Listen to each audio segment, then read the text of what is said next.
Marvel, c'est devenu de la merde. Oh putain, tu vas avoir des problèmes, toi. Mais j'ai rien dit, j'ai pas donné de... Agatha Harkness est libérée de la prison mentale que lui avait infligée la sorcière rouge par un jeune homme dont le nom est inaudible et qui lui demande de l'emmener, elle, sur la route des sorcières.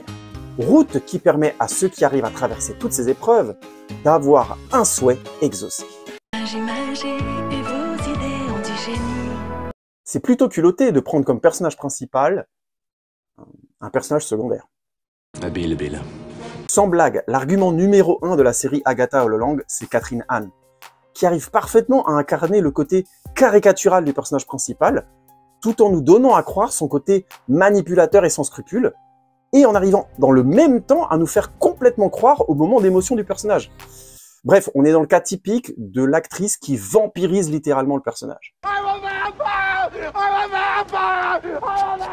Grâce à ce personnage de base qui est fort, les moments un peu plus maladroits de la série, qui s'expliquent très bien par la suite d'ailleurs, fonctionnent plutôt bien je trouve.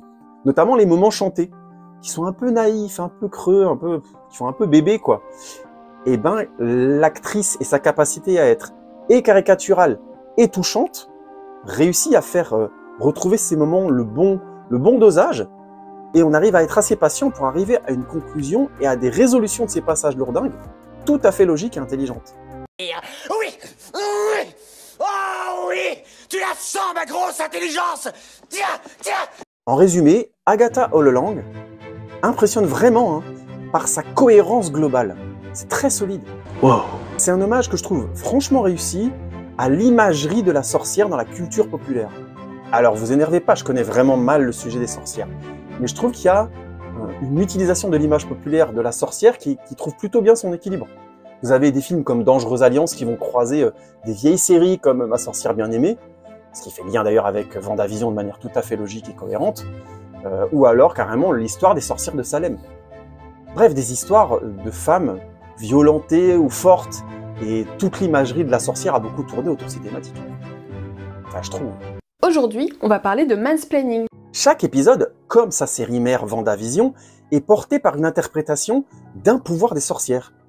Les incantations, les potions, les divinations, etc. Et ça fonctionne très très bien pour articuler chaque épisode, rendre la chose originale et bien articuler les relations entre les différentes sorcières du sabbat que nous suivons.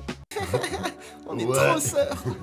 Allez les sœurs. Globalement, c'est la cohérence entre l'écriture, la forme et le contexte global de l'histoire de Vanda Maximoff dans Vendavision et dans d'autres films d'ailleurs, qui impressionne dans cette série. On peut ne pas aimer cet univers, mais je trouve que sa cohérence est assez indiscutable.